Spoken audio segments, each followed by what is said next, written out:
pensei essa palestra, essa conversa, eu pensei o seguinte: cara, a gente vai falar sobre o céu e os céus, sobre astronomia, sociedades, ou seja, a gente vai falar muita coisa. E eu comecei pensando numa pergunta que eu vou deixar, quem quiser pode levantar a mão, não tem problema em acertar ou errar, não se trata disso.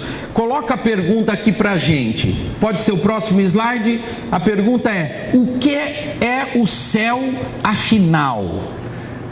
E eu vou lembrar aqui um pensador, pesquisador do século XX, que é o Albert Einstein, bastante conhecido, né? Que diz alguma coisa como: o importante é a gente tentar fazer as perguntas certas, porque as respostas podem ser muitas, mas a pergunta, ele não falou exatamente desse jeito, mas a ideia é essa: a pergunta é uma coisa muito importante. O que é o céu para você? O que é o céu afinal? Quem que poderia responder sem nenhum problema? Não é tá certo nem tá errado. Essa é outra coisa que a gente vai aprendendo com o tempo. Certo e errado é realmente muito, muito relativo. Quem gostaria de dar um palpite? O que é o céu afinal? Tempo. Tem um lá no fundo. Você quer falar no microfone? Não? Não? Pode falar. O céu é o universo. É uma boa resposta, obrigado. Qual é o seu nome? Celso. Você é de Jaú? Sou. Jaúense. Quem mais? Levanta a mão só para eu ver. Onde a gente vive. Onde a gente vive é o céu. Pô, eu também vivo no céu. O Manuel Bandeira tem um poema. Não, Manuel Bandeira? Manuel Bandeira tem um poema em que ele diz algo, vou citar de memória: vivo no céu porque é lá que habita a minha alma. É bonito, né? Provavelmente está errado, mas é uma coisa mais ou menos essa. Temos especialistas em Manuel Bandeira aqui? Não, tá bom. Então vai ficar assim mesmo. Mais alguém arrisca? O céu é o limite. O céu não é o limite, tá certo. Não, para mim é. É o limite, tá. Também tá certo. Também tá certo, não tem problema. Mais alguém, com a quarta opinião, vai, vamos lá. Eu quero isso, vamos lá, vamos escutar. Pode falar o seu nome e a cidade de onde está falando. E qual é a sua opinião sobre essa pergunta? É a vida. Tá certo. Boa. Boa. Todas as respostas são muito boas. Outra coisa que a gente pensa quando fala na palavra céu. Próximo slide. Sabe que esse também não é o céu? Esse é um desenho feito pelo Gustave Doré sobre a Divina Comédia, em que tem dois personagens aqui, Dante e Beatriz, e eles estão olhando uma luz lá no fundo, muitos anjos aqui, muitos anjos, eles estão vislumbrando uma visão do paraíso. O céu também não é isso? Pode ser? Pode ser. Próximo slide. Essa é uma releitura do céu a partir de um desenho que eu encontrei na internet. Eu só não encontrei o autor, senão teria citado. Em que é uma releitura também da Divina Comédia de Dante, em que você tem a Terra, a Lua, na verdade isso está em Dante mesmo, né? Os Mercúrio, Vênus, o Sol, Júpiter, Saturno, até o primeiro motor, onde estão os anjos, né? Depois das estrelas, o Deus e depois aqui o inferno, etc. Também é uma leitura sobre o que vem a ser o céu. O céu está incluído nisso, e muito da nossa cultura tem a ver com este céu, com essa noção de céu onde você tem a presença de Deus e tudo mais, os anjos e tal. Tem alguns desenhos e gravuras lindos do século XVI, que você tem os anjos movimentando todas as esferas a partir do desejo divino. Então você tem, e aliás tem um negócio interessantíssimo que eu não ia falar, mas vou falar. O Galilei, que vocês já ouviram falar, conhecem, etc. O Galileu ganhou um certo dinheirinho, porque ele vendia umas aulas, ele precisava muito de dinheiro. Um dia eu venho falar do Galileu aqui especificamente, mas ele precisava de um dinheirinho, uma época na vida dele, aliás ele sempre precisou muito, aliás todo mundo sempre precisa, e ele vendeu umas aulas de cálculo da posição do inferno, para calcular qual era a distância, né, que a gente ficava do inferno. Essas aulas, gente, eram popularíssimas no século 17. E o Galileu ganhou alguns tostões. Um dia eu volto aqui para fazer a conta do cálculo, segundo o século 17, de onde era o inferno. Não é no Planalto Central, não. Próximo slide. E esse talvez fosse um céu também? Sim, né? A gente tem uma cena clássica do budismo, da iluminação do Buda Gautama, e é também um tipo de concepção de céu. E vamos lá, e mais um. Esse também é um céu, uma representação do céu egípcio, em que a gente tem algumas divindades, e uma delas representa o firmamento, a outra representa o chão, né? E um outro que representa o próprio ar e a estrutura do mundo. Então essa também é uma representação clássica também a respeito do céu. E também poderíamos colocar mais uma, por exemplo esse, né? Quando a gente olha as nuvens, etc., a gente olha o céu hoje, né? Hoje o céu está tão lindo, né? E a chuva. Alguém conhece essa música? Eu certamente errei a letra, porque eu sempre erro a letra quando eu estou cantando. Eu cantava uma música que era assim: o barquinho vai e a casinha cai. E aí uma amiga minha me falou assim: Valmir, não é a casinha cai, o barquinho vai, a casinha cai, é o melô da tempestade isso, né? É a tardinha cai. E eu achei tão bonito, né? Que eu achava estranho a casinha cai. Eu admito que eu achava pouco provável isso, né? A casinha cai, o barquinho vai, a casinha cai. Eu achava estranho. Bom, tudo bem. Então, quando a gente está falando do céu, nós estamos falando de muitas manifestações diferentes. Nós não estamos falando só de uma única coisa. A palavra céu em língua portuguesa, pode entrar o próximo slide, a palavra céu, ela na verdade está associada com muitos céus, ela está associada com a ideia de representação. E muitas das coisas que nós falamos, elas evocam imagens mentais. Então, quando eu disse céu, algumas pessoas se remeteram ao universo, foram pensando na vida, enfim, tem várias dimensões possíveis. As palavras têm peso, as palavras, elas significam coisas. É por isso que você não pode falar a casinha cai. E é por isso que você tem que prestar atenção em cada um dos detalhes quando você deseja estudar outras formas de ver aquilo que para você é tão comum, é tão natural. E a gente tem que tomar cuidado com essa palavra, porque nós naturalizamos na nossa vida um monte de coisas que não são naturais. Para nós elas são naturais porque nós estamos habituados com elas. Nós naturalizamos essas coisas. Então as palavras, elas evocam valores, elas evocam elementos. Então, quando a gente fala de céu, de representações, falamos do firmamento, que é o céu estrelado, falamos desse céu meteorológico com nuvens, o céu está azul, o céu das religiões ou de qualquer outras representações espirituais e muitos outros tipos de céu que nós podemos imaginar. A astronomia cultural, que é o que eu tenho me dedicado nesses últimos anos a estudar, e depois vou falar de um exemplo bem objetivo dela. A astronomia cultural é isso. O céu da astronomia cultural fala de água, nuvens, ciclos, de fenômenos que acontecem sempre, que são periódicos, que acontecem muitas vezes, outros que são aperiódicos, acontecem só de vez em quando.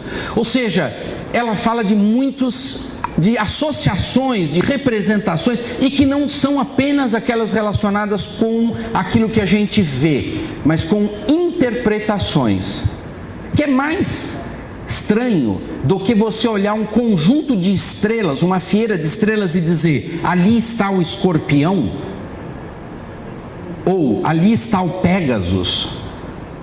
Ou quando uma vez eu cheguei na janela da nossa casa, olhei e vi assim luzinhas que estavam em cima dos prédios, aquelas luzinhas vermelhas, e elas formavam igualzinho a constelação da Ursa Maior.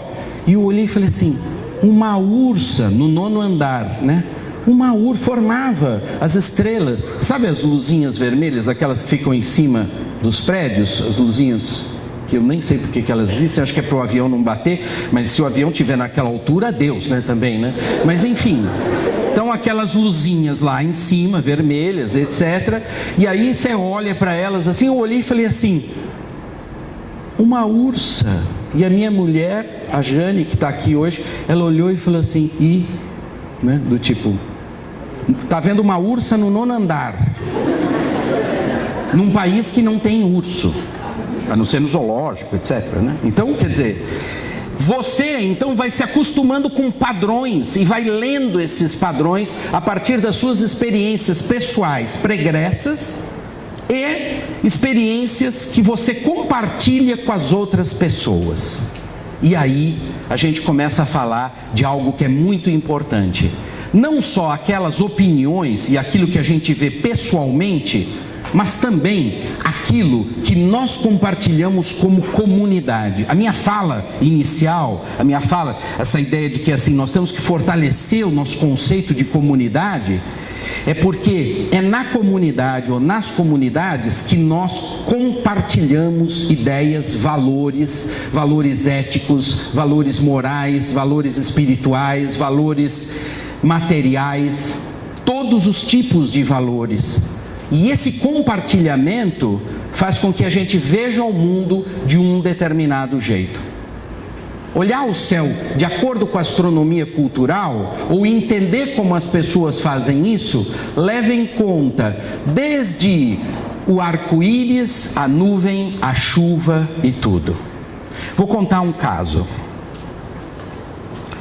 Teve o primeiro trabalho que eu fiz, assim, de consultoria, eu achei muito chique, porque eu nunca tinha sido consultor. Consultor é uma palavra bacana. O que você faz? Sou consultor. Significa que você vai ao lugar e dá consultorias. A pessoa pergunta para você o que ela acha. E eu fui consultor. Depois eu descobri que não era nada disso. Diz que eu tinha que dar muitas palestras nesse trabalho de consultoria. Eu saía de São Paulo, pegava um avião e ia até Curitiba. De Curitiba eu pegava um carro, andava 500 quilômetros e chegava num lugar chamado Faxinal do Céu. Em Faxinal do Céu existia um centro de formação de professores. Eu recebia 1000 professores por final de semana, ou semana, sei lá. Eu entrava e só saía depois. É como se eu entrasse numa máquina de lavar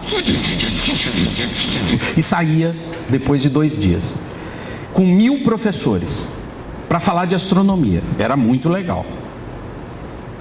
Numa dessas, um motorista que me levava de volta para Curitiba, andando 500 quilômetros de carro, chegou para mim e falou: professor, o senhor é professor de coisa do céu, né?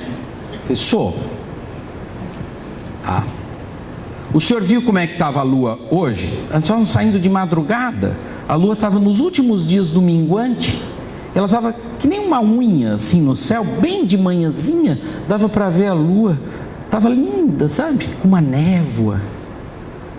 Eu falei, estou vendo. Ele fala, vai emborcar, né? Vai emborcar? Como assim emborcar? Eu falei, não, quer dizer, o meu avô, quer dizer, o meu tataravô contava uma história que na lua tinha água. E ela emborcando, e aí a água, que nem uma tacinha, e aí a água ia caindo, e como a lua é longe, né? Eu falei, a água vai caindo, um belo dia ela chega no céu e chove. Né? Aí ele me olhou assim pelo retrovisor, né? Mas é bobagem isso, né? Eu não respondi nada, porque a história era tão bonita. Bom, voltei para São Paulo. Aquela semana, gente, choveu no Paraná. Choveu no Paraná, mas chovia no Paraná, chovia. Final de semana lá, eu com a minha malinha de consultor. Peguei o avião, quer dizer, o avião me pegou, me levou para Curitiba, o carro estava lá, motorista. Oi, professor. Oi, tudo bem? Fechou a porta, guardou o guarda-chuva. Ele na estrada. E eu lá, né? Ele olhou assim no retrovisor. Choveu, né, professor?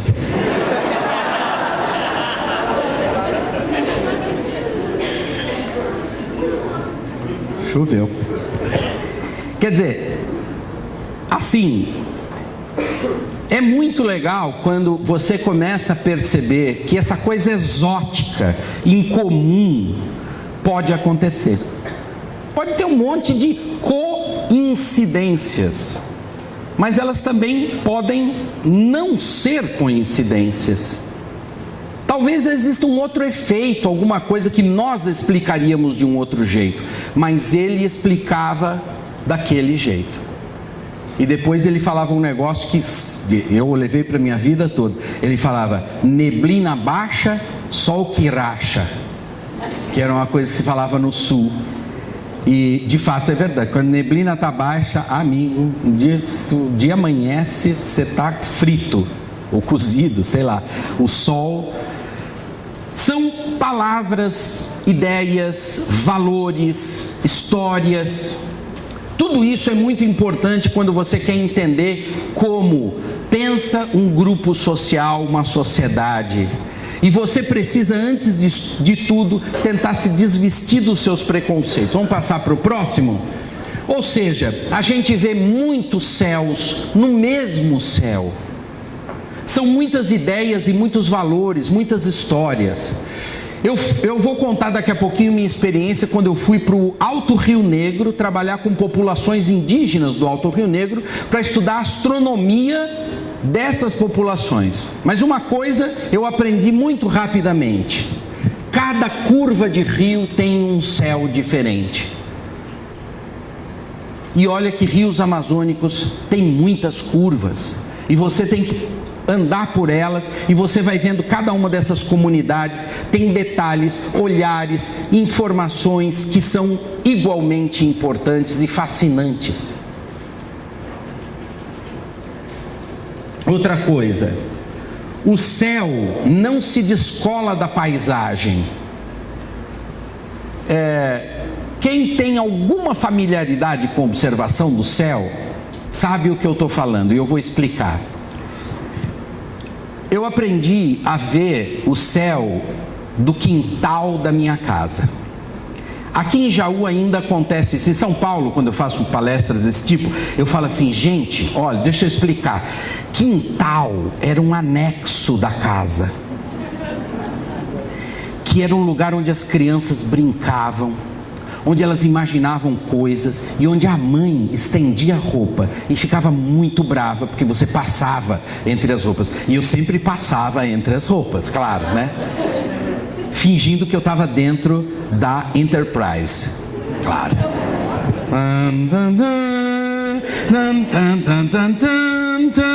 Aí bati o vento. Eu imagino. Capitão, subir para a ponte. Eu, sim, claro, senhor Scott. E eu, né, aquela coisa. E aí minha mãe, Valmerzinho. Pronto, acabou.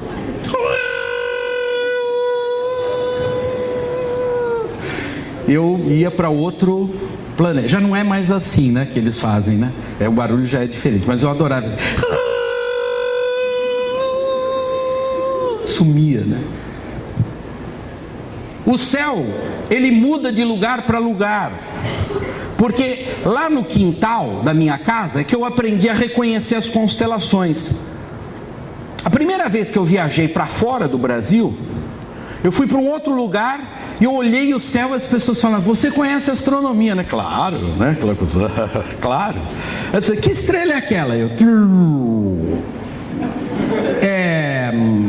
E aquela outra? Cara, para mudar a latitude, sabe? Você muda a latitude dentro da sua cabeça. Muda a latitude, o horário, etc. E somem as constelações, porque a paisagem some, a paisagem muda, e você perde as suas referências. Isso em astronomia cultural a gente chama de astronomia horizontal, ou seja, a astronomia ela não existe só com as estrelas. Essa é uma bobajaiada que às vezes se faz, achar que a pessoa vê só a constelação. Então se faz livros de reconhecimento do céu só com a constelação, sozinha, sem colocá-la no contexto. Nada que está deslocado do seu contexto faz sentido, principalmente quando você está olhando o céu. Então você tem que olhar, você quer se habituar a ler o céu, aprender o céu, senta no chão e vê daquele horizonte, daquela paisagem, aprenda a ver as constelações, para depois perceber que você tem que mudar de lugar. Quando você mudar de lugar, você vai ter que reaprender a ver as constelações, a mudar todo esse conjunto e readaptar na nova paisagem. O céu e a paisagem formam um conjunto indissolúvel. Daí por isso que cada céu, cada curva de rio tem um céu diferente. Eu demorei para aprender isso. Cada céu é diferente, tem narrativas diferentes, que são de olhares diferentes.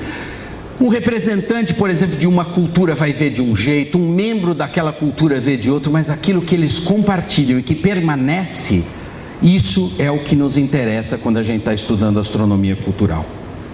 Vamos. Por exemplo, as 4 estações, né? Você chega na escola, tal, etc, tem o livro, 4 estações. O verão. O verão é o período do calor. O inverno é o período que as árvores não têm mais folhas. O outono, caem as folhas das árvores. A primavera,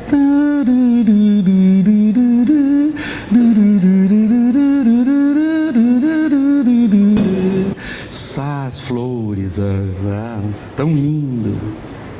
Tá, aí você vai para a Amazônia. A Amazônia tem 2 estações. Estação em que chove o dia inteiro e a estação em que chove uma vez por dia, pelo menos. Quente vai ser sempre, úmido vai ser sempre.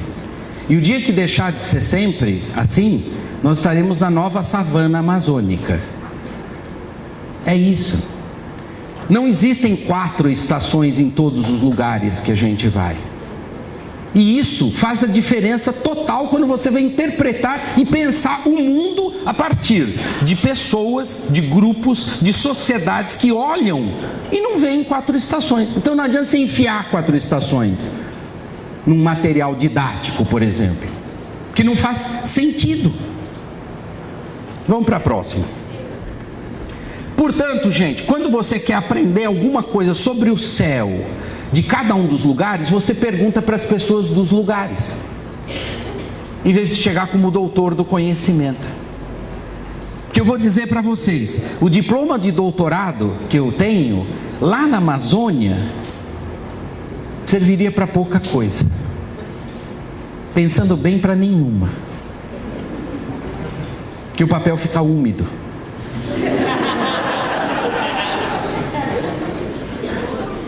Claro que eu estava pensando em botar fogo no papel para fazer uma fogueira. Não dá. Então, se eu quero estudar, por exemplo, como produtores rurais, pequenos produtores rurais, veem o céu, enxergam o céu, em vez de chegar lá e falar assim, eu vou dar aula de astronomia para vocês, chegue e aprenda. Aprenda com eles. Reaprenda a ler o céu a partir da ótica e do ponto de vista deles. Tenha respeito por eles. Se eu quero, pode o próximo, se eu quero, por exemplo, trabalhar com caiçaras, populações ribeirinhas e etc., eu tenho que fazer a mesma coisa. Escutar, aprender. Eu vou mostrar depois uma constelação dos povos tucano, indígenas, lá do Alto Rio Negro, e demorei para aprender a ver essa constelação. E aí um professor tucano chegou para mim um belo dia, eu falei, eu não consigo ver. Ele bateu nas minhas costas e falou assim, um dia você aprende. Cara, que lindo isso. Que bonito você, né? E fazer um monte de bobagens. E aí eles falavam assim, isso é coisa de branco. Sofreu preconceito às avessas, né? É engraçado de um certo modo, porque você olha e fala assim, eu não me vi nessa situação, nunca me vi nessa situação, né? E é uma situação desconfortável, claro, né? Mas é importante muitas vezes você vivê-la para entender, pelo menos, muito superficialmente, o que é você sistematicamente ser desconsiderado porque você é de um determinado jeito ou faz parte de uma determinada etnia. Vamos para os próximos. Então, festas, grupos, tradições. O próximo slide mostra muito claramente, quando a gente fala de festas populares, nessa época do ano, festas juninas, por exemplo. Festas juninas têm a ver com um calendário lá do hemisfério norte, em que se esperava o sol voltar da situação do limite do inverno. Quando chegava no inverno, os dias ficavam tão curtos, as noites tão longas, com tanta neve, com tanto frio, etc., que se tentava fazer uma festa para fazer o sol voltar a fazer o seu movimento. E ele sempre voltava. Porque a Terra vai mudando de posição em relação ao Sol, com sua inclinação, etc., etc., aquilo que nós chamamos de estações do ano. Então as estações existem e não existem. O céu muda e não muda. E você muda com ele. E vai aprendendo a juntar. Então, qual é o nosso céu? Claro que a gente pode pensar no nosso céu, no céu da nossa cultura ocidental, hegemônica, que se impôs sobre outras culturas. Mas se a gente olhar bem, esse céu também não é nosso. É um céu que veio lá da Suméria, lá da Mesopotâmia, que veio lá do Egito e que veio seguindo, sendo trazido para o Ocidente aos poucos. Então aquele escorpião, o gigante Órion e outros elementos, outras figuras famosas do céu como essas, são figuras que vêm de outros tempos. Muitos são imemoriais. Muitos têm histórias que nós nem sabemos exatamente de onde elas vieram. E isso depende de uma investigação permanente. E que quando você acha que você está certo, às vezes você está errado. Então o nosso céu é um céu muito variado. Mas hoje, se a gente perguntasse para um astrônomo profissional, etc., ele responderia, nós temos 88 áreas do céu que correspondem a 88 constelações. Muitas delas são constelações que vêm de épocas anteriores a Cristo, como, por exemplo, descritas por Cláudio Ptolomeu, etc., etc., mas que são muito mais antigas do que o próprio Ptolomeu. mas que estão lá. Eram 48 constelações, depois foram aumentando em termos de áreas do céu que elas cobriam. Algumas constelações desapareceram, e no início do século XX, aí as constelações, as 88 constelações se estabeleceram. A União Astronômica Internacional disse: existem 88 constelações, ponto. Claro, as constelações oficiais usadas no Ocidente, mas existem muitas outras constelações de outros povos. Por exemplo, dos povos indígenas brasileiros, que eu vou me deter um pouquinho neles hoje. Numa outra ocasião falo de outros, rapidamente, só para vocês terem, muita gente conhece, claro, isso é um mapa bastante geral que fala sobre grupos, etnias, e você vê, eu trabalhei naquela região ali em cima, mais avermelhada, que com o grupo tucano do Alto Rio Negro. Foi uma coisa muito sensacional, porque eu descobri o seguinte: existem muitas maneiras de falar estrela.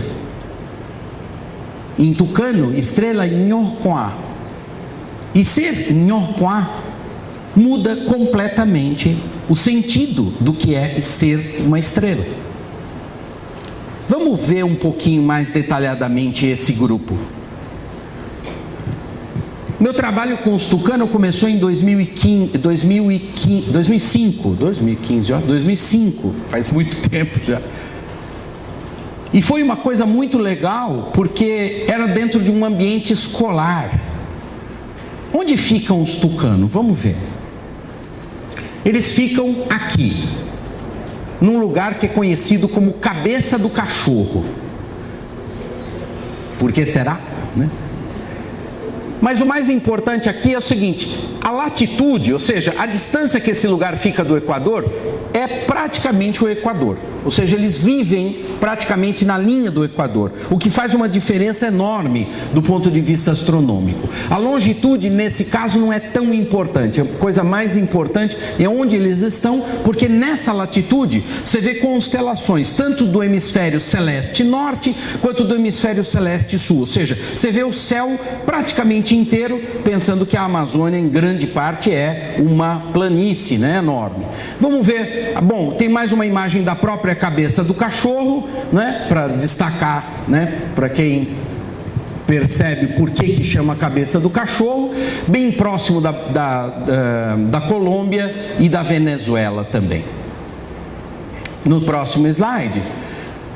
Bom, o que eu tenho que fazer para chegar lá na Cabeça do Cachorro? Eu tenho que, por exemplo, sair de São Paulo, pega um avião, vai até Manaus. Em Manaus você fica um dia esperando um outro avião para ir até São Gabriel da Cachoeira, ou você vai 6 dias subindo de barco, que é o mais comum.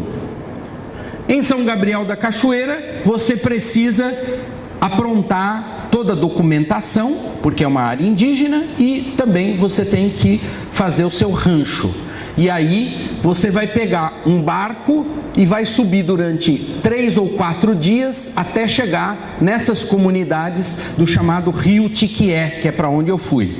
Que barco que é esse? É um barco luxuoso, confortável, grande, gigante? Vamos ver. Chama-se Voadeira. É um barco de alumínio e é um barco sofisticado. É um barco de alumínio, podia ser bem pior. Esse daí tinha um motor 40, podia ter um motor menor, E aí você coloca todo o material que você vai levar: cartas celestes, pesquisa, telescópio. Eu levei a primeira vez, levei telescópio, carta celeste, levei todo o material que eu não usei depois, Porque mas eu levei, era a primeira vez, E se a canoa virasse, adeus material. Todo o material de pesquisa.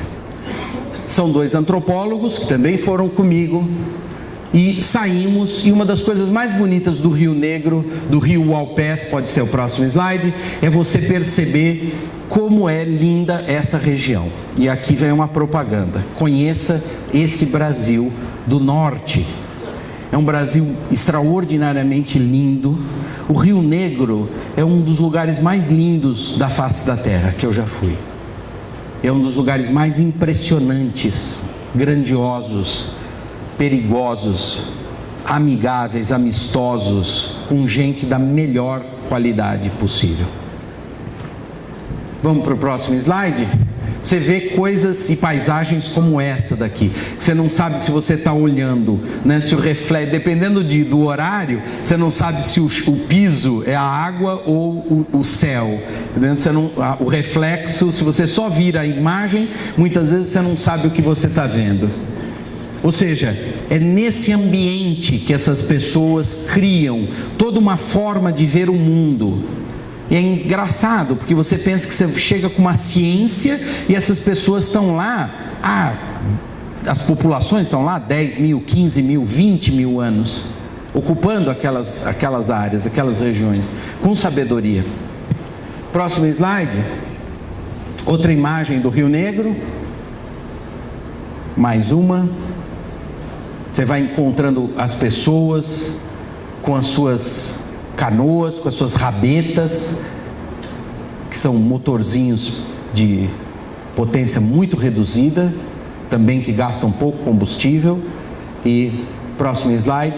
E essa aqui eu gosto de passar porque é o seguinte, é mesmo uma escola, e eu fiquei muito feliz, né? Professor, quando chega em escola, o professor é todo bobo, né? Chega numa escola e fala, olha a escola, né? Aí eu cheguei lá, assim, olha uma escola. Aí vi bandeirinhas. Falei, putz, que legal, bandeirinhas.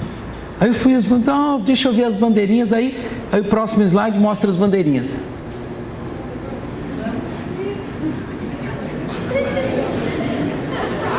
Deu aquela tela azul do Windows, sabe? Você olha a bandeirinha e, na verdade, era um monte de livro didático. Aí eu falei, tá. E aí eu lembrei das estações do ano, né? Imagine que você chega num lugar e fala, vamos estudar estações do ano, né? Aquilo não faz sentido. Se você vira os personagens que estão nesses livros, menos ainda, né? A realidade que está sendo descrita nesses livros não vai à realidade de lá. Viraram bandeirinhas. Próximo. Em suma, você é muitas vezes surpreendido por paisagens que são realmente maravilhosas. E isso faz parte da pesquisa. Você se deixar embebedar, digamos assim, por esse ambiente, estar dentro dele, né? Torná-lo parte do seu ambiente, parte da sua vida. O que implica tudo. Comer o que eles comem, ir ao banheiro do mesmo jeito que eles vão, tomar banho no rio, etc, etc. Eu sei que para muitas pessoas é impensável, mas é uma experiência realmente incrível. Isso daqui é uma casa comunal, que eles mesmos, por força da ação e da hegemonia do nosso pensamento, chamam de maloca. Mas há toda uma discussão sobre o uso dessa terminologia, mas no Alto Rio Negro eles usam esse termo. É uma casa da comunidade. Antes disso daqui era uma casa das famílias. As famílias moravam aqui dentro, né? Faziam fogo aqui dentro. E uma das coisas que a gente descobriu na nossa pesquisa, no próximo slide, é que essas casas são literalmente orientadas. Essa daqui é a porta das mulheres. É uma porta que dá para o lado oeste. E a outra porta que vocês não estão vendo, mas acreditem, está aqui, é uma porta leste, que é a porta dos homens. Tem toda uma simbologia, principalmente nos eventos. Os homens entram por aquela porta e as mulheres entram por essa porta aqui. E a maloca como um todo é uma representação do próprio cosmo, da própria organização do universo do povo tucano. Isto porque essa linha aqui é nada mais do que a própria projeção do equador do céu. Eu vou falar uns termos técnicos, não se preocupem em entender tudo. Mas o próprio equador do céu é projetado na cumieira dessa maloca. Então, o equador passa aqui. Então eu tenho todo um hemisfério do céu norte para um lado e o hemisfério sul do céu para o outro, que pode inclusive ser representado no interior dessa maloca como nós acabamos fazendo. Quando a gente olha a maloca por dentro, podemos ver agora, a gente vê que existem inclusive as separações para os lados sul e norte e os paus da maloca que nos mitos locais, nas histórias tradicionais locais, tem a ver com a estrutura que o próprio universo tem. Isso é de uma riqueza impressionante, ou seja, a casa é o cosmo é a casa. Uma coisa que a gente demora tanto para entender, hoje foi tão bonito lá, porque estavam dizendo que a Fátima fala que você não tira o lixo fora de casa, não é isso? Não tira o lixo fora de casa, você desloca o lixo para outro lugar, mas ele continua na sua casa, que é o seu planeta.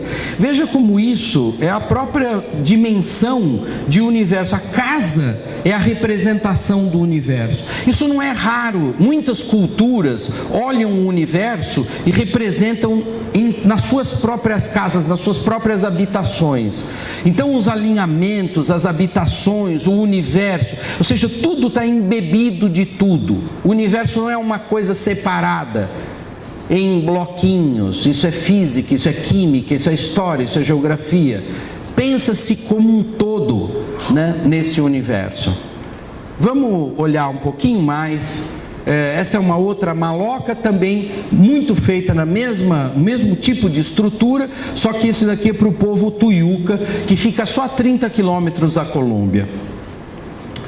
Isso aqui é uma vista da maloca, só para ter uma ideia de que também elas são posicionadas assim para ver quem está chegando pelo igarapé. Ou seja, tem várias funções. Que tipo de trabalho que a gente fez com eles? Foi um trabalho interessante, porque a escola estava querendo aprender astronomia, só que eles estavam querendo aprender a astronomia deles. Quando eu cheguei lá, eu descobri isso, né? Eu fui convidado para ir primeiro, né? Primeiro que eles queriam um astrônomo lá. Para quê? Para ensinar a astronomia deles. Aí alguém falou, chama o Valmir. E eu fui. Quando eu cheguei, eu descobri que eles queriam aprender a astronomia deles. E eu tinha me preparado para ensinar a nossa astronomia. Segundo tela azul.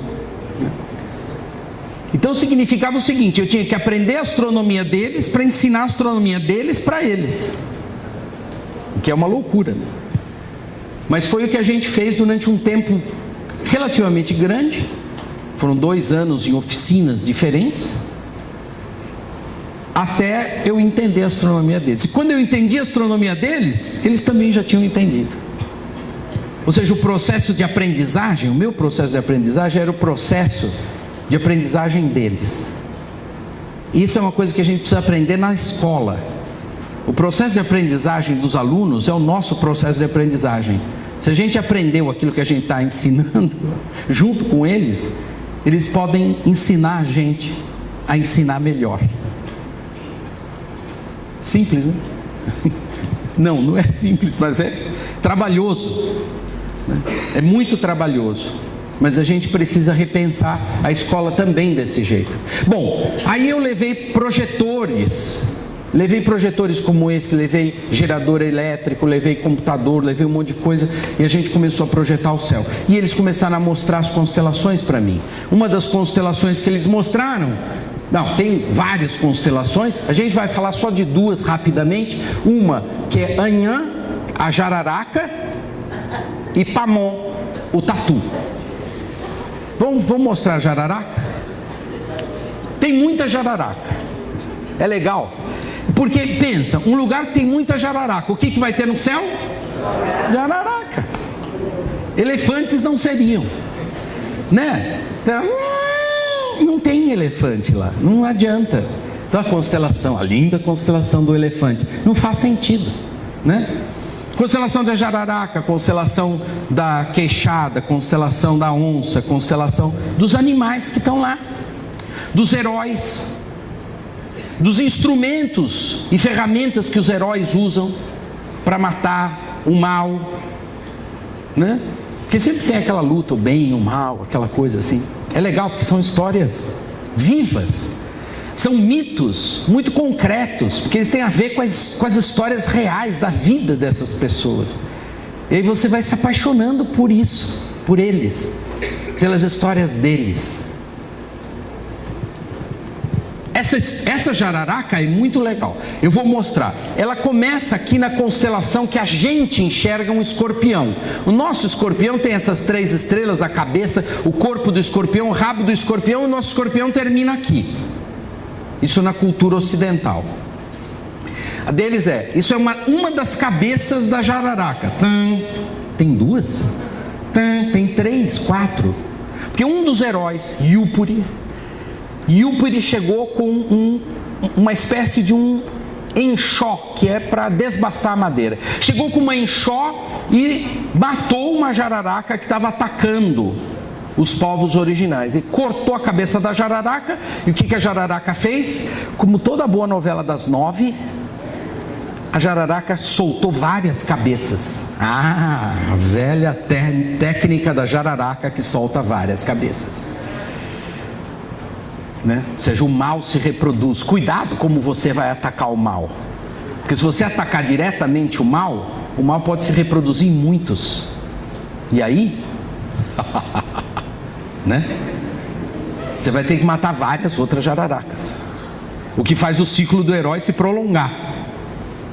Muito bem. Então tem Anhadurpoá, a cabeça da jararaca. O veneno da jararaca é a nossa estrela Antares, é uma estrela de coloração alaranjada, avermelhada. Depois vem o corpo da jararaca, Anhaorpã, os ovos da jararaca, Anhadiepá, e depois o rabo da jararaca, que tem várias variações também, Anhapircoró. E por que a jararaca é cortada em vários pedaços? Aí tem uma coisa linda. Em novembro, a jararaca se põe no horizonte logo depois do pôr do sol.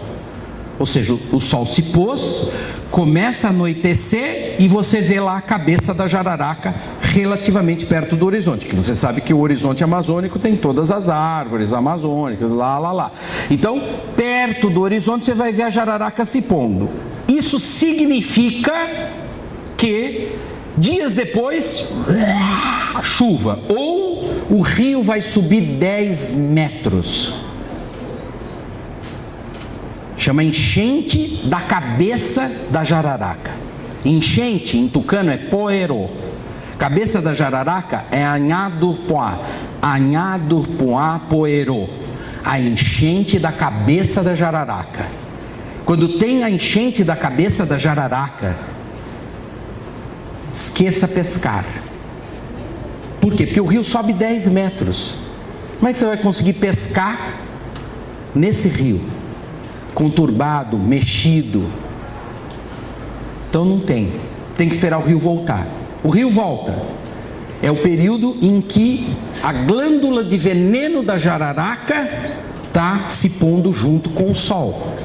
Nessa época, esse pedaço da constelação está se pondo junto com o sol. Significa que você começa a pescar, mas tem uma glândula de veneno da jararaca. Portanto, você tem que fazer um processo para retirar o veneno dos peixes, porque a jararaca deixou o veneno nos peixes. Aí depois para, durante um tempo o rio volta, aí vem a outra enchente, a enchente dos ovos da jararaca. A mesma coisa. Depois vem a enchente do rabo da jararaca. Então, o que você tem aqui? Você tem uma estrutura calendárica. Você tem um calendário que mostra como você pesca.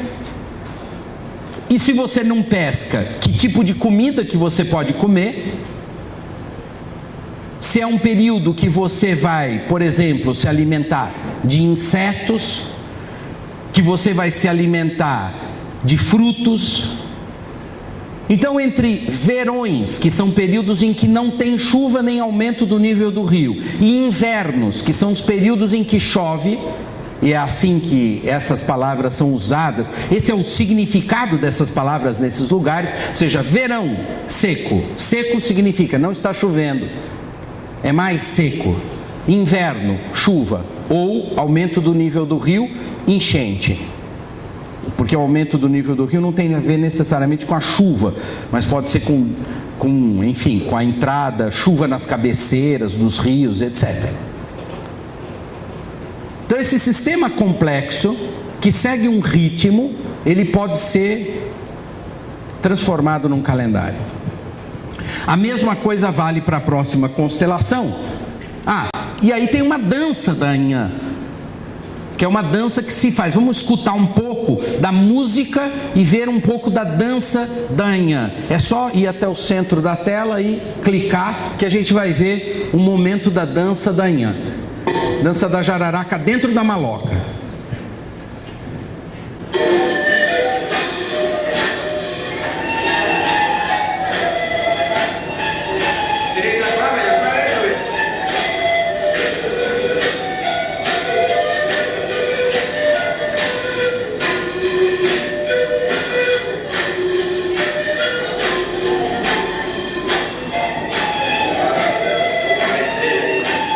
Percebam, eu vou falando um pouquinho, percebam que eles vão dançando entre os paus da maloca, como se fosse uma jararaca que está se movimentando.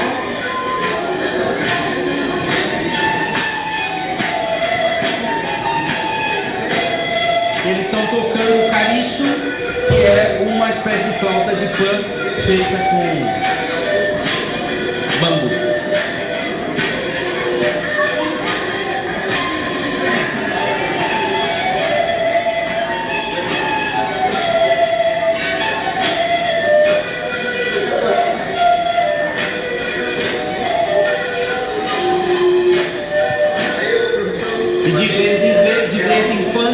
Juntam no centro e depois voltam. Sempre são casais, homens e mulheres.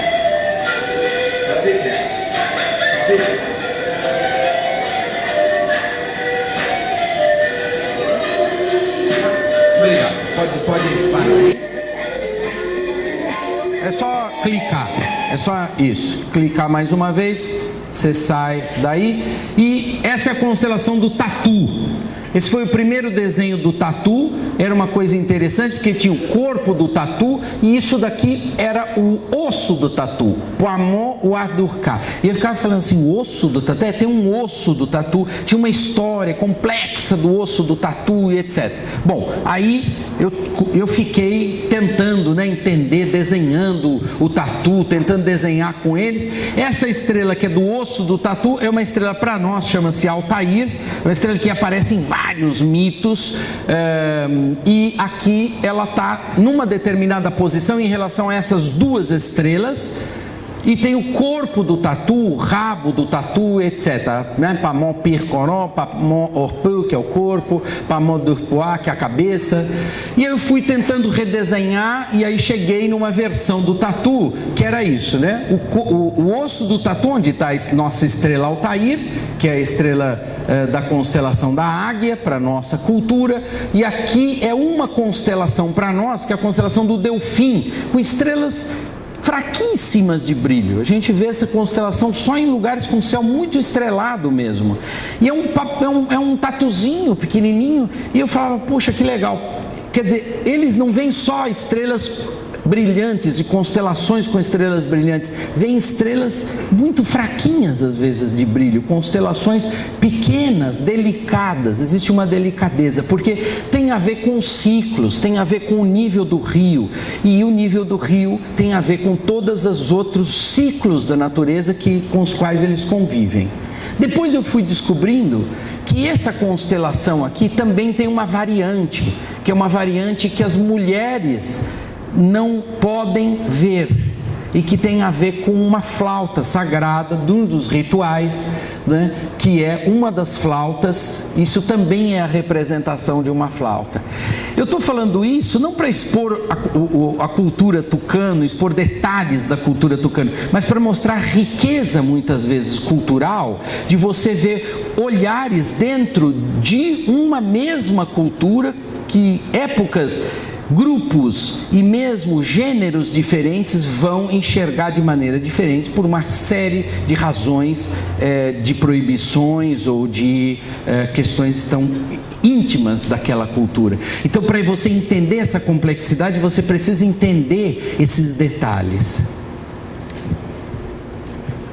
E isso, então, a gente acabou representando, vocês veem, num programa que é gratuito, que chama www.stellarium.org. No Stellarium tem vários tipos de culturas indígenas de vários povos do mundo. A gente representou os tucano e colocamos lá. Então, qualquer pessoa pode baixar isso no computador. Eu descobri, lamentavelmente, que no celular você tem que pagar. Eu lamento isso, porque isso é um programa colaborativo feito para o mundo todo. Nós doamos a nossa colaboração, como muitos doaram, mas no seu desktop você pode baixar e ela é gratuita. Esse programa é gratuito e eu recomendo, porque lá você tem representações de várias culturas.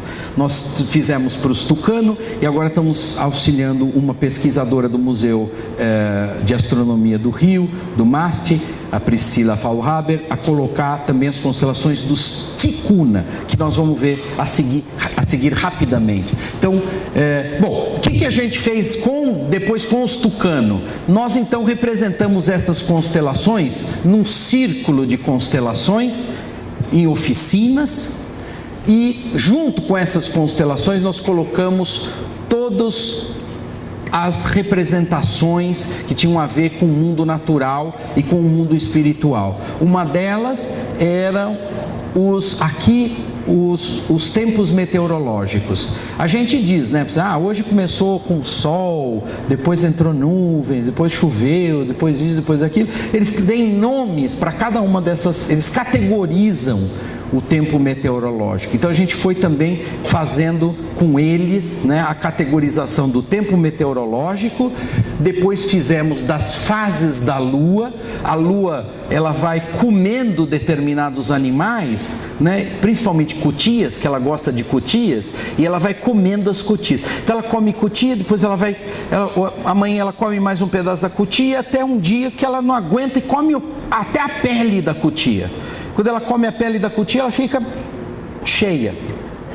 Aí ela tem que parar de comer. Parar de comer, ela vai emagrecendo, né, diminuindo, até encontrar uma outra cutia. Curiosamente, todo mês ela encontra uma cutia nova para comer, né? E aí você tem esses nomes, cada um dos nomes associados.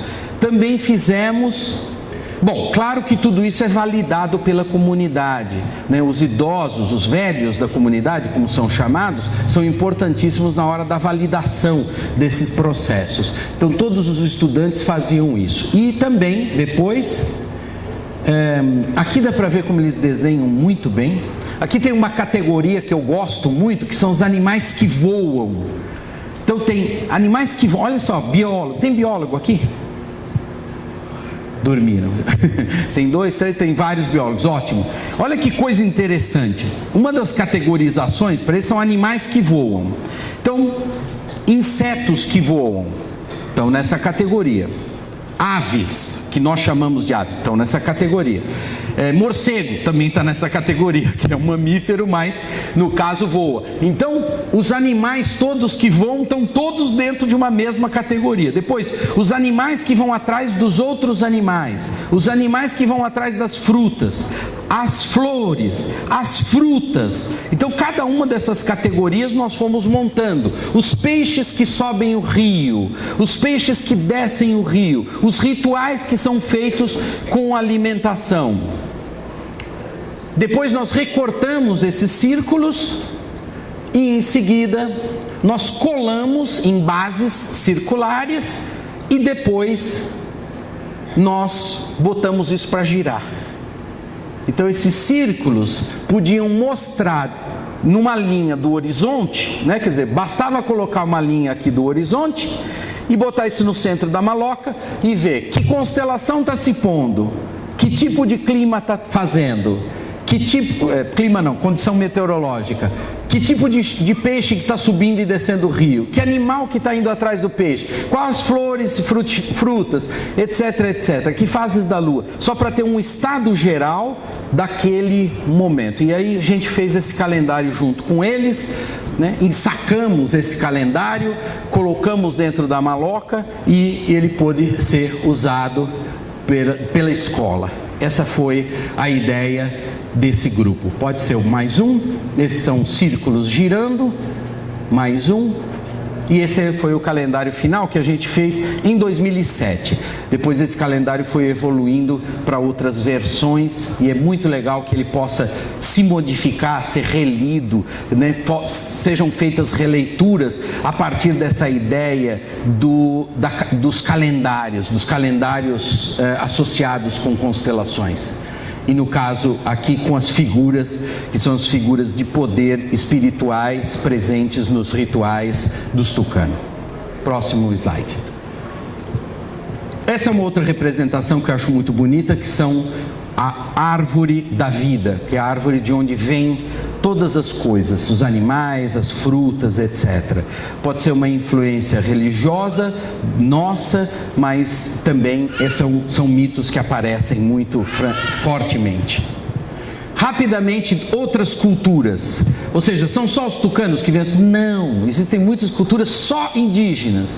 A gente pensa, as culturas quilombola, muitas, possivelmente, né? De pequenos produtores rurais, outra forma de ver o céu. Caiçaras, outra forma de ver o céu. Ou seja, o céu você vê várias camadas, vários olhares, é de ficar, mesmo, você olha e fala, uau! Muitas formas de ver. Os Palicur, na terra indígena que fica lá no alto do Amapá, perto da Guiana Francesa. Você tem outras estruturas, uma delas é uma constelação que usa uma parte do nosso Cruzeiro do Sul, Alfa e Beta do Centauro, e lá eles têm representações, e uma outra parte de outras constelações, e a gente tem representações aqui que muitas vezes podem ser tridimensionalizadas. Se a gente olha, por exemplo, esculturas, esse é o Caieb na forma de esculturas em madeira. Então são objetos, são bancos, são objetos rituais que têm a ver com as representações do céu, que por sua vez tem a ver com as representações dos ciclos também, daquilo que está acima do horizonte, daquilo que está abaixo do horizonte, né? As cobras de 7 cabeças, que é uma possível representação das Pleiades, que é um conjunto de estrelas que fica na nossa constelação do Touro. E aqui tem trabalhos importantes da Lux Vidal e de um casal de pesquisadores do sul da África, que um deles, o David Green, trabalhou e viveu no Brasil e tem um conjunto bastante completo e complexo das descrições dos Palicur. Outro grupo, os Ticuna, né? Você vê, os Tucano ficam aqui em cima, os Ticuna ficam aqui mais para baixo, também na região amazônica. Ou seja, isso para dar uma ideia da complexidade da beleza. Uma constelação que está dentro da Via Láctea, na verdade um conjunto de duas constelações, o Chatu, que é o tamanduá, e Ai, que é a onça. É curioso que em tucano a onça é Iai, Iai, e aqui é Ai, né? Ou seja, você tem sonoridades linguísticas muitas vezes que são importantes também para a constituição desses universos culturais. O que eu acho bonito aqui é o seguinte, é uma luta, né? Não sei se vocês estão vendo aqui, uma representação de um tamanduá e aqui está a representação da onça. E isso daqui é dentro da Via Láctea, ou seja, além das constelações que juntam pontos, que formam linhas, existem constelações também que usam manchas do céu. As manchas escuras e as manchas claras. Isso é uma coisa riquíssima que a gente tem na América do Sul. Eu desconheço outros povos no mundo que tenham representações ligadas à Via Láctea. mas a Via Láctea aqui no hemisfério sul, e particularmente aqui na América do Sul, ela é muito visível. Então essas constelações, o bonito daqui é que é um mito que conta que eles estão brigando. Quando essa parte da Via Láctea nasce no leste, o tamanduá está por baixo, a onça está por cima. Mas aí o tempo vai passando e aí o que acontece? Por causa da posição da Via Láctea, a situação se inverte. Quando eles estão se pondo, a onça que estava por cima fica por baixo e o tamanduá fica por cima dessa vez. Ou seja, fica uma luta em que os dois estão embolados e vão mudando de posição ao longo de uma noite toda. Ou seja, é como um filminho, né? Vai acontecendo a ação enquanto a noite vai passando. Esse é o trabalho da Priscila Faulhaber, muito baseado no trabalho do Kurt Nimmo-Endaju, né? Sobre mitologia ticuna, e ela trabalha em campo com os ticuna, então é um trabalho muito sério, muito organizado. Mais uma coisa só, e claro, temos os Guarani, né, que ocupam não só essa região aqui, mas outras regiões do Brasil.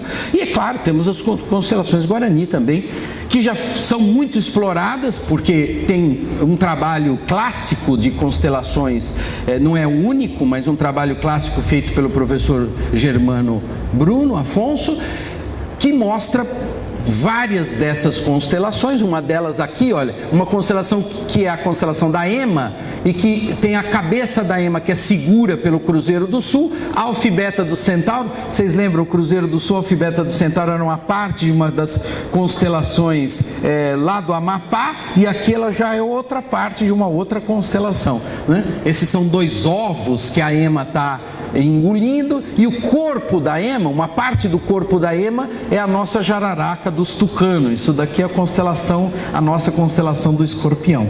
Então você tem vários níveis diferentes, é como se você desvelasse várias verdades enquanto você está olhando o céu. Vamos rapidamente só olhar. Essa é a constelação do Homem Velho, que usa uma parte da constelação de Órion, do gigante Órion. As Três Marias estão aqui, eu não vou me deter muito. A constelação da Anta, do norte, que ocupa a constelação do Cefeu, Cassiopeia, Lacerta, etc. E outras constelações do hemisfério sul, para não dizer que só tem índios brasileiros, os outros povos indígenas também têm as suas constelações e as suas concepções. A cultura aimara, por exemplo, vai ver em Alfa e Beta do Centauro, a mesma das constelações anteriores, vai ver os olhinhos de uma lhama, né? A Karua Naira é uma lhama, são dois olhinhos. Então tem constelações que as estrelas são representações de partes do corpo, principalmente olhos. A funda, uma funda para atacar pedras, né? Onde você vai encontrar a estrela Antares aqui no meio, ou seja, a constelação do Escorpião está aqui representada nessa funda, assim como a constelação de Órion é um poncho de estrelas que é usado nessa cultura. Em suma, céus diferentes, olhares diferentes e, no meu caso, um desejo cada vez maior de entender e de pensar com as cabeças dos outros, tentando me aproximar. Eu nunca serei um indígena, eu nunca serei de um outro povo, nem de uma outra etnia, mas eu posso tentar entender um pouco melhor como eles pensam o mundo, para diminuir os meus preconceitos e aumentar o meu universo de conhecimento, e poder também trocar, levar um pouco do meu conhecimento e aprendermos juntos. Isso é um grande jardim em que a gente vai aprendendo aos poucos. Nessa próxima imagem, é uma imagem que é uma homenagem a uma estrutura muito frágil, mas muito intensa, que é a das mulheres que estruturam as sociedades todas. A força do feminino nesses lugares é uma força que sustenta essa rede, é uma força que dá sustentação.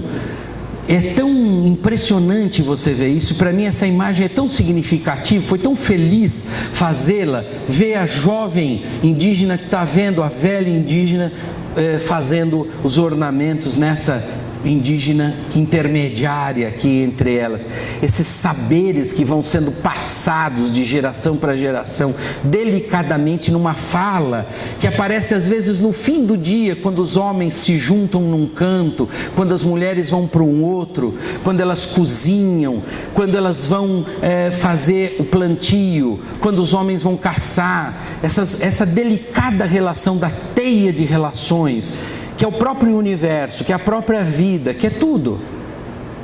E aí uma última homenagem, antes da gente passar, é o olhar do futuro. Nós precisamos fazer o máximo possível para que essas culturas continuem tendo o seu modo de vida, a sua maneira de pensar o mundo. A maneira de pensar o mundo deles ocupa um território grande, é verdade, mas não é um território maior do que a gente tem ocupado, porque esse território todo era dos povos originários, originalmente. Nós temos que aprender a conviver em paz, em harmonia, com cada um desses olhares, porque senão nós não vamos só perder a forma de ver as constelações, a cosmologia e o mundo. Nós vamos perder a oportunidade de ser um povo num único planeta, com todas as diversidades que existem. A gente vai perder a maior oportunidade que nós tivemos, que é essa oportunidade de conviver e aprendermos uns com os outros para sempre. Obrigado.